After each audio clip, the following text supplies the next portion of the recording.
¿Cuán vinculante, cuánto impacto real en el proceso de Pedro Castillo tiene esta, entiendo, opinión de un grupo de trabajo de la ONU? Y es una opinión que aprobada se convierte en un documento, pero no es una resolución como podría ser de la Asamblea General cuando da sus resoluciones. Las resoluciones de la Asamblea General sí son normas, pero esta opinión no. Pero esta opinión se puede terminar convirtiendo en una resolución. No creo, porque tiene que pasar al comité, luego tiene que ir a la Asamblea, y es evidente que hay dos problemas. Parece que es una lástima que habiendo llegado a una instancia tan importante le den información incompleta. No le han dado, por ejemplo, la sentencia del Tribunal Constitucional que ha definido que hubo una orden para romper el orden constitucional, que a partir de esa orden pública Pedro Castillo dejó de ser presidente constitucional.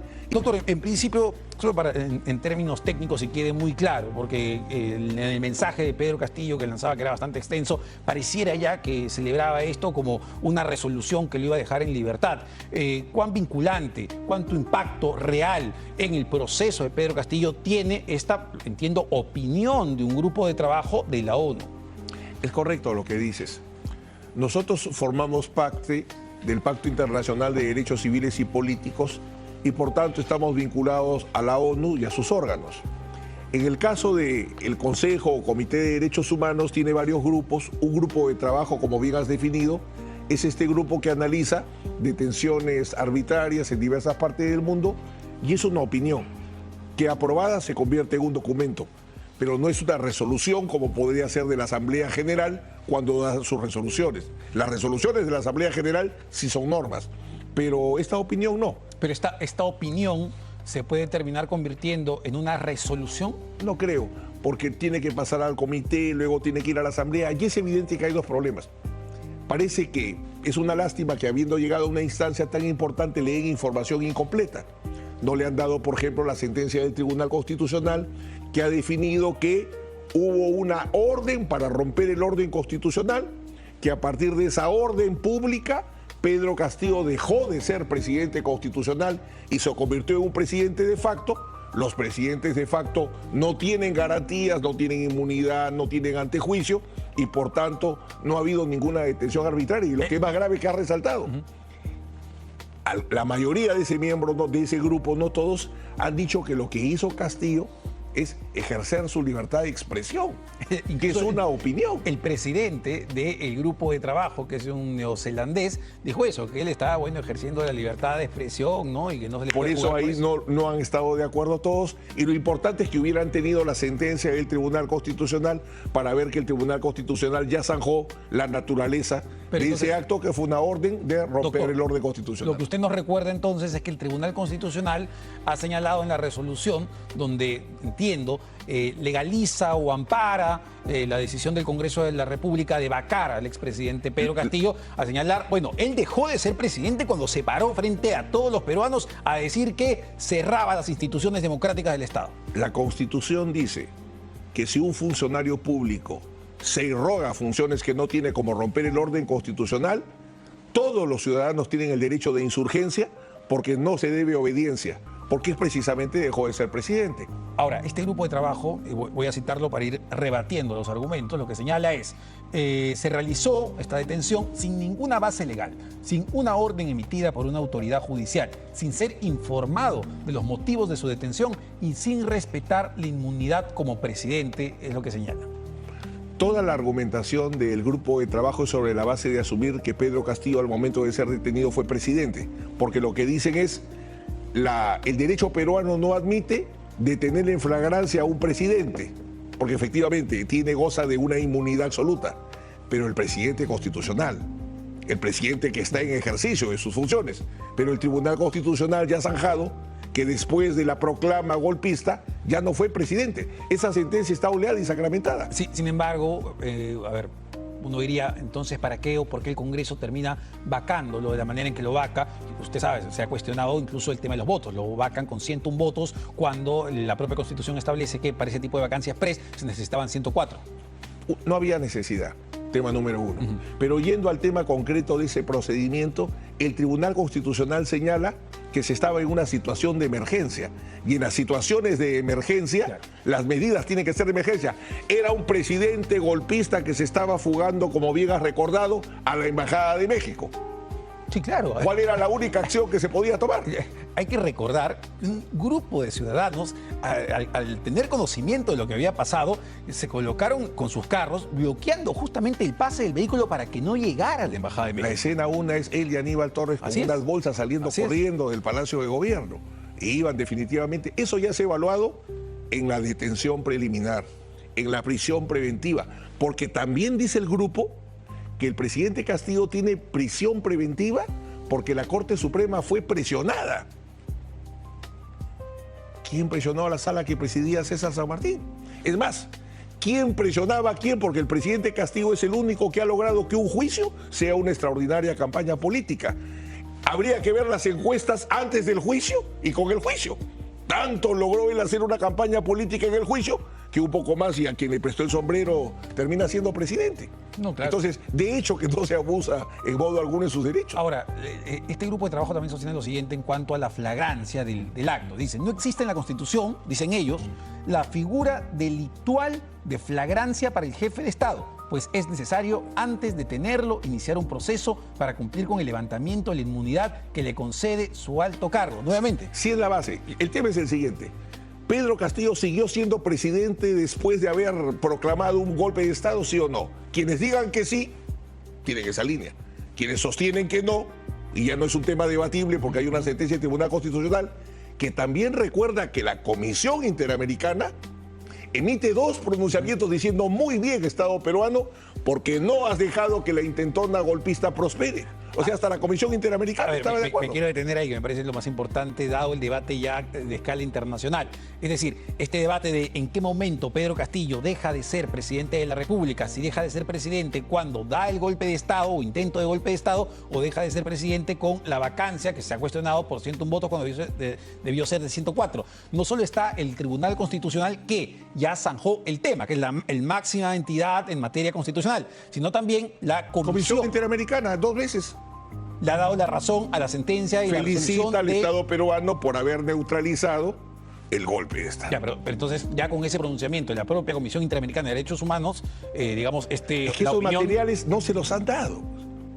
Ese es el tema. Yo digo tanto, porque tú dices, efectivamente, no es de un día a otro. Hubieran tenido la molestia, la sentencia del Tribunal Constitucional, todas las sentencias del Poder Judicial para poder evaluar.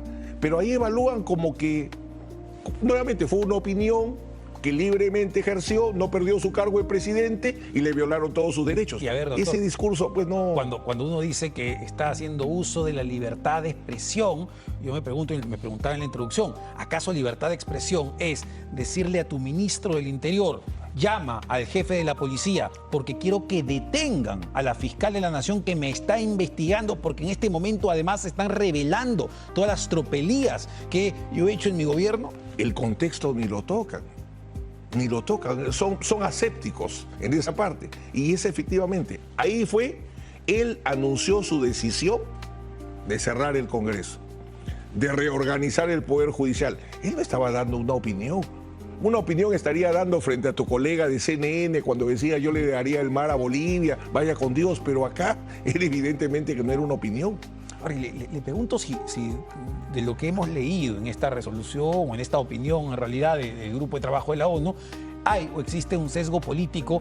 ¿Y por qué se lo pregunto? Porque además recomiendan indemnización, además de reparaciones que el derecho internacional establezca. Es evidente, pero yo diría, para que nadie señale, ¿por qué no revisamos otras opiniones que ha dado? Ya que nos interesa, este grupo se ha interesado en nosotros, ahora nosotros interesémonos en ellos y veamos en qué tipo de casos ellos se pronuncian. Y es evidente que hay un sesgo generalizado que está afectando el desarrollo del derecho internacional, ¿no?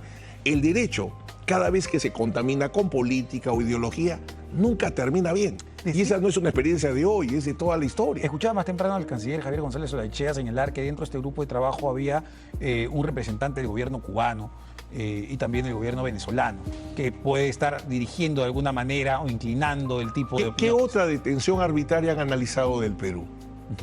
Si les interesamos, El Perú en problemas de prisión preventiva y detención tenemos un montón. ¿Por qué se interesan solo en un Y paciente? además, prisiones preventivas a políticos, ¿ah? A políticos. Bueno, a debería cantidad de políticos. preocuparse el presidente Humala, que ya por todos los grupos políticos se ha dicho que no es delito de lavado de activos y el único preso es él porque no tiene partido.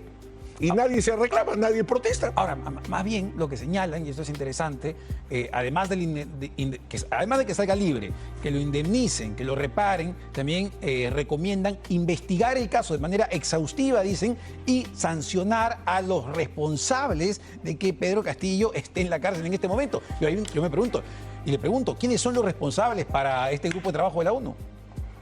Lo que más me llama la atención de la ONU, que es un órgano tan importante, el Pacto Internacional, ¿hace cuántos años se dice que hay que indemnizar a las víctimas de prisiones preventivas arbitrarias? ¿Alguna línea? Cero. O sea, acá es Pedro Castillo. Y es más, Pedro Castillo debe dar batalla en su proceso, porque gracias al Congreso y a otras cosas, los casos de corrupción, como hemos conversado otra vez, que son los verdaderos casos, los de la Casa de Zarratea, están en cero. Y él debe seguir peleando su tema penal y ir a la Corte Suprema y demostrar que es inocente o no. Ahora, entonces, el recurso que acaba de presentar el abogado de No va a Pedro Castillo, el funcionar doctor para Walter nada. Ayala, este habeas corpus, no tendría ningún asidero. Cero, no le van a dar, porque hay por lo menos media docena de resoluciones de la Corte Suprema que han analizado la detención y la prisión preventiva. Y no hay cómo dejarla sin efecto con una opinión de una reunión de trabajo. Es Ya, imposible. Y doctor, ¿qué le parece que para el presidente José María Balcázar, que muy temprano salió, me parece, en Radio Nacional, a anunciar que este pedido o esta opinión de la ONU cambia el escenario? Y ahora hay que evaluar nuevamente el pedido de indulto de Pedro Castillo. El indulto ordinario es un perdón. El indulto humanitario es una manera de acabar una prisión preventiva porque hay una enfermedad grave. ¿Se indultó alguna vez inocente? Sí, los indultos extraordinarios a las víctimas de la justicia antiterrorista. Pero no existe ese indulto hoy. Si el señor está indebidamente detenido, tiene un recurso contra una sentencia y es en el Poder Judicial, en el proceso penal, donde deben solucionar sus problemas, no en un habeas corpus.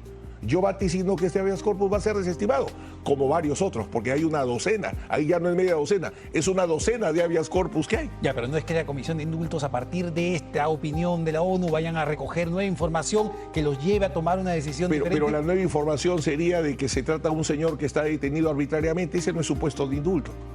Y doctor, El indulto es el perdón a la pena. No es el análisis de la detención, porque si no abrirían una puerta inmensa y yo llevaría a todas las personas detenidas arbitrariamente para que las liberen vía indulto. ya, pero puede José María Balcázar, antes de irse en este periodo, yo no sé si es indulto, si es gracia, pero puede terminar liberando a Pedro Castillo. Yo que lo conozco tantos años, no creo. No ¿Por qué no creo cree? que lo haga. No creo que lo haga. ¿Por miedo? Yo lo conozco y lo conocemos. No creo que lo haga. Ahora, digamos, a partir de este anuncio, evidentemente ha generado un revuelo político que Roberto Sánchez está intentando aprovechar. Acaba de anunciar que van a haber movilizaciones para pedir la liberación de Pedro Castillo. La mejor ayuda sería que refuercen su defensa penal y que traten de demostrar que no cometió delito de rebelión. Más bien, si lo quieren ayudar, ayúdenlo bien, pero vía el indulto o vía el habeas corpus, no veo esa posibilidad. Más es entrar a un indulto franco, que es de otro tipo, puramente político. Bien o mal, hemos dejado que un tercio del país crea que el señor es una víctima. Y si para poder salir adelante tenemos que superar ese problema, eso lo tiene que decidir el nuevo gobierno, no este señor. Ya, pero de ese esta tira. indulto que usted dice, que es netamente político, ¿es legal? ¿Puede hacerlo? ¿Puede hacerlo la presidenta electa Keiko Fujimori? La Constitución no pone ninguna condición al indulto. Entonces, es una posibilidad. ¿Por qué? Porque En el caso de Pedro Castillo hay un problema, y es que la Constitución sanciona de la manera más severa al presidente golpista. Entonces, es un tema discutible, no digo que sea algo tema claro, pero es lo único que podría analizarse, no digo darse, podría analizarse. Pero el indulto ordinario o el indulto humanitario no es camino, no es camino. Acá habría que haber una situación excepcional porque hay que leer pues completamente el tema del país, ¿no? Y ver la manera más viable de salir. Y vuelvo a decir, por culpa de todos nosotros hemos permitido que personas piensen de que este señor es una víctima. Una última pregunta muy cortita, porque la semana pasada el también abogado de Pedro Castillo, el doctor Torres Caro, nos decía que Pedro Castillo podría salir en libertad por ya cumplir un tercio de la pena, que podría salir en libertad incluso ahora, en septiembre. ¿Eso es verdad? Tendría que tener beneficios. Pero mientras que no esté definida la situación de su proceso, no creo que él pueda salir en libertad. Su camino es su recurso.